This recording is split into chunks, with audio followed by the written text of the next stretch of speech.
திரௌபதி மகாபாரதத்துல வரக்கூடிய ஒரு முக்கியமான கதாபாத்திரம் இவங்க தான். ஆனா மகாபாரதத்தையும் தாண்டி திரௌபதி அம்மன் அப்படிங்கிற பேர்ல இன்னைக்கு நம்ம தமிழ்நாட்டுல ஏராளமான கிராமங்கள்ல இந்த திரௌபதி அம்மன் வணங்கப்படுறாங்க. தமிழ்நாட்டு மக்கள் திரௌபதி அம்மனை காளியோட அவதாரமா நினைச்சு வணங்குறாங்க. நம்ம இந்தியாவிலேயே தமிழ்நாட்டுல தான் திரௌபதி அம்மனுக்கான கோவில்கள் அதிகமா இருக்கு. குறிப்பா சித்திரை ஆடி மாதிரியான தமிழ் மாதங்கள்ல திரௌபதி அம்மன் கோவில்கள்ல அந்த திருவிழாக்கள் ரொம்பவே கோலாகலமா கொண்டாடப்படும். முக்கியமா சொல்லணும்னா பாரத கூத்து அப்படின்னு சொல்லிட்டு ஒண்ணு நடக்கும். 10ல இருந்து 18 நாள் வரைக்கும் இந்த பாரத கூத்து நடத்தப்படும். அதுல மகாபாரத கதைய முழுசா நடிச்சு காட்டுவாங்க. அதுல எல்லா மக்களும் வழக்கம் போல திரௌபதி அம்மன் அந்த துகிலுரையக்கூடிய சீனுக்காக வெயிட் பண்ணிட்டு இருப்பாங்க. எத்தனை முறை பார்த்தாலும் சலிக்காம இன்னைக்கும் மக்கள் முண்டி அடிச்சுட்டு போய் அந்த சீனை பாக்குறதுக்காக வெயிட் பண்ணிட்டு இருக்காங்கன்னு சொன்னா அது மிகையாகாது. அந்த வகையில இன்னைக்கு நம்ம சேனல்ல சக்தி பொருந்திய திரௌபதி அம்மனுடைய வரலாறும் அவங்கள பத்தின சுவாரஸ்யமான ஒரு சில விஷயங்களையும் தான் பார்க்க போறோம். அதனால வீடியோவை ஸ்கிப் பண்ணாம ஃபுல்லா பாருங்க. கண்டிப்பா இந்த வீடியோ சுவாரஸ்யமாவும் இருக்கும். Welcome to team eagle.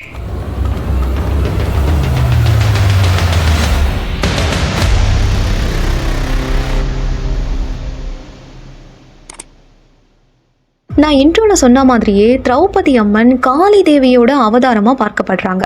ஆனா அவங்களுடைய 5வது அவதாரம் தான் இந்த திரௌபதி. இதுக்கு முன்னாடி அவங்க 4 பிறவியில 4 அவதாரம் எடுத்திருக்காங்க.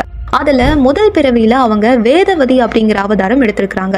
யார் இந்த வேதவதின்னு பாத்தீங்கன்னா ராமாயணத்துல ராவணனுக்கு சாபத்தை வழங்கி இருப்பாங்க. 2வது பிறவியில இவங்க சீதா தேவியா அவதாரம் எடுத்ததா சொல்லப்படுது. ராவணனுடைய அழிவுக்கு காரணமா இருந்திருப்பாங்க. 3வது பிறவியில இவங்க தமயந்தியாகவும் 4வது பிறவியில இவங்க நலாயனி அப்படிங்கிற அவதாரத்தையும் எடுத்திருந்தாங்க. 5வது பிறவியில தான் இவங்க திரௌபதியா அவதாரம் எடுத்ததா சொல்லப்படுது. இப்போ நாம திரௌபதி அம்மனுடைய பிறப்பை பத்தி பார்க்கலாம். பாஞ்சால நாட்டோட அரசனா இருந்தது துருபதன் தான். துருபதன் பாத்தீங்கன்னா ஒரு யாகத்தை வளர்த்து இருப்பாரு. அந்த யாகத்துல இருந்து வெளியே வந்தவங்க தான் பாஞ்சால நாட்டோட இளவரசியான இந்த திரௌபதி. திரௌபதியோட சேர்ந்து ஒரு சகோதரனும் வெளிப்பட்டிருப்பாரு. அது நம்ம எல்லாருக்குமே தெரியும். திரௌபதி வெளியே வரும்போது அந்த யாக தீயானது வானத்தையே முட்டக்கூடிய அளவுக்கு அடர்ந்து வளர்ந்து இருந்துச்சு. அப்படிப்பட்ட ஒரு தீயில இருந்துதான் அவங்க வெளியே வந்திருப்பாங்க. இதுல நம்ம கவனிக்க வேண்டிய ஒரு விஷயம் என்னன்னா, திரௌபதி பிறக்கும் போதே குழந்தையா பிறந்திருக்க மாட்டாங்க. ஒரு பருவமடைந்த மங்கையாதான் அவங்க வெளியே வந்திருப்பாங்க. அதனால திரௌபதிக்கு குழந்தை பருவமே கிடையாது. மகாபாரதத்துல பாத்தீங்கன்னா திரௌபதி அம்மனுக்கு நிறையவே பெயர்கள் இருந்துச்சு.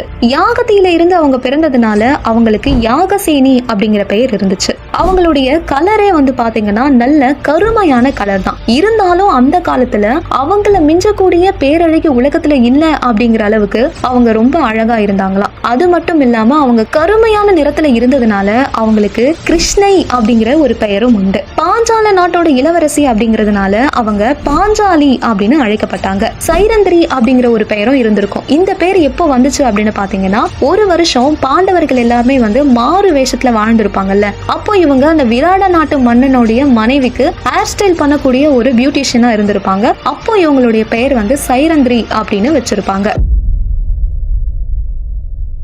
பாஞ்சாலிக்கு 5 கணவர்கள் இருந்திருப்பாங்க. அதுக்கு காரணம் அவங்களுடைய முற்பிறவியில அவங்க வாங்கின வரம் தான். சிவபெருமான் கிட்ட அவங்க அழகு, பொறுமை, வில்வித்தை, தர்மம், பலம் அப்படின்னு இந்த 5 குணங்களை கொண்ட கணவனை எனக்கு தாங்க அப்படின்னு சொல்லிட்டு கேட்டிருப்பாங்க. அதுக்கு சிவபெருமான் இந்த 5 குணங்களை கொண்ட 5 கணவர்களை வரமா கொடுத்திருப்பாரு. அந்த வரத்தை தான் அவங்க திரௌபதியா பிறவி எடுத்த போது பெற்றிருப்பாங்க. அது மட்டும் இல்லாம நம்ம உடம்புல இருக்கக்கூடிய 5 சக்கரங்களை பிணைக்கக்கூடிய குண்டலினி சக்தியாகவும் இந்த திரௌபதி அம்மன் பார்க்கப்படுறாங்க. இந்த குண்டலினா என்ன அப்படின்னு பாத்தீங்கன்னா, நம்ம உடம்புல இருக்கக்கூடிய ஆயிரக்கணக்கான நாடி நரம்புகளை ஒன்றிணைக்கக்கூடிய ஒரு சக்தி. உடம்புல இருக்கக்கூடிய அனைத்து பாகங்களுக்கும் தனது சக்திகளை கொடுத்து உடம்புல இருக்கக்கூடிய எல்லா இயக்கங்களையும் உணர்வுகளையும் நிர்வகிக்கக்கூடிய ஒரு சக்தி தான் இந்த குண்டலினி. இந்த குண்டலினி சக்தியாகவே திரௌபதி கருதப்படுறாங்க. அது மட்டும் இல்லாம பஞ்ச பாண்டவர்களை பஞ்ச பூதங்களா சொல்லுவாங்க. இந்த பஞ்சபூதங்களையுமே ஆளக்கூடிய ஒரு மகா சக்தியாக திரௌபதி அம்மன் குறிப்பிடப்படுறாங்க. இந்த பஞ்சபூதங்களுமே திரௌபதி அம்மனுக்குள்ள அடக்கும். அப்ப பாருங்க திரௌபதி அம்மன் எவ்வளவு சக்தி பொருந்தியவங்க அப்படின்னு.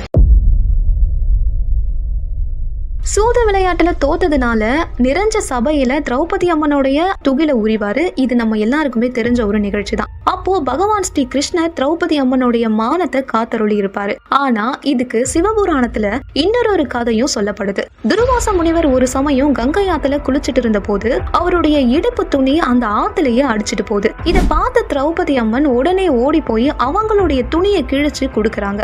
இதனால மானம் காப்பாற்றப்பட்டதுனால மனம் மகிழ்ந்த துர்வாச முனிவர் திரௌபதி அம்மனுக்கு ஒரு வரத்தை தராரு. அந்த வரத்தோட பலனாதான் அவங்க அன்னைக்கு துச்சாதனன் துகிலுரிக்கப்பட்ட போது காப்பாற்றப்பட்டதாகவும் இன்னொரு கதை இருக்கு.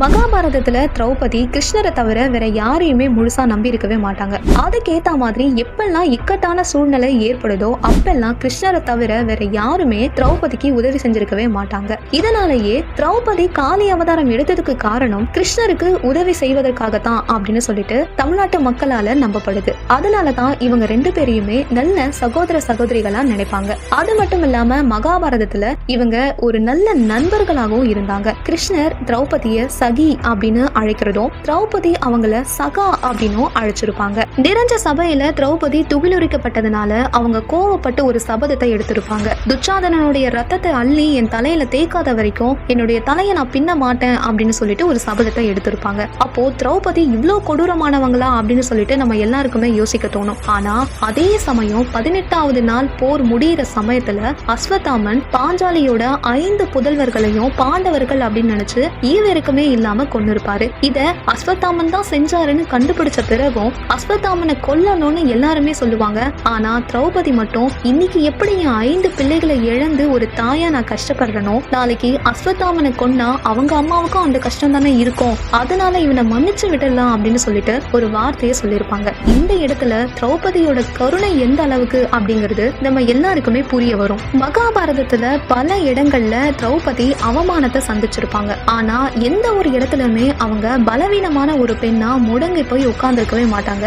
தைரியமான ஒரு பெண்ணாதான் அந்த மகாபாரதம் முழுக்கவும் அவங்க இருந்திருப்பாங்க. குறிப்பா சொல்ல போனா நிறைஞ்ச சபையில அத்தனை பேரு முன்னாடி துகிலரிக்கப்பட்ட போது கூட அந்த நடந்த அநீதிக்கு அவங்களே நீதி கேட்டிருப்பாங்க திருதராஷன் முன்னாடி. அதே மாதிரி விராட நாட்டுல அவங்க 1 வருஷம் மாறுவேட காலத்துல இருந்த போது கிச்சகன் அப்படிங்கிற கேரக்டர்னால அவங்களுக்கு ஒரு தொல்லை ஏற்பட்டிருக்கும். அப்ப கூட விராட மன்னன் கிட்ட தைரியமா போய் நடந்த காரியத்துக்கான நீதியை அவங்க கேட்டிருப்பாங்க. அது மட்டும் இல்லாம நிறைஞ்ச சபையில தன்னை யாருமே காப்பாத்த வரல அப்படிங்கிறதுக்காக பீஷ்மர், துரோணர், கிருபாச்சாரியார், விதுரர் மற்றும் பாண்டவர்கள்னு எல்லாரையுமே நேரடியாகவே அவங்க கண்டிச்சிருப்பாங்க. இப்படிப்பட்ட ஒரு தைரியமான பெண்ணாக தான் மகாபாரதம் முழுக்க திரௌபதி இருந்திருப்பாங்க. பல சோதனைகளையும் தாண்டி அவங்க நின்னு ஜெயிச்சிருப்பாங்க. சோ ஆன்மீக ரீதியில மட்டும் இல்லாம நம்ம வாழ்க்கைக்கு தேவையான ஒரு நல்ல பாடத்தையும் திரௌபதி அம்மன் கிட்ட இருந்து நம்மளால கத்துக்க முடியும்.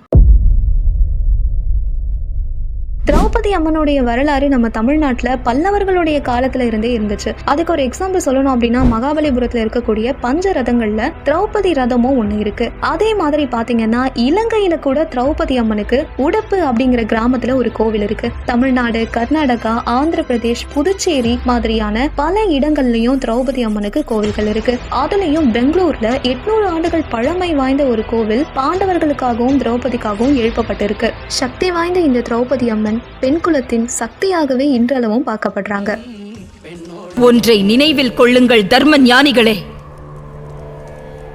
துரியோதனன் இழைத்த தவறுக்கு அவனுக்கு நிச்சயம் தண்டனை கிட்டும். கோபம் கொண்டு கொப்பரிக்கும் காளியம்மா.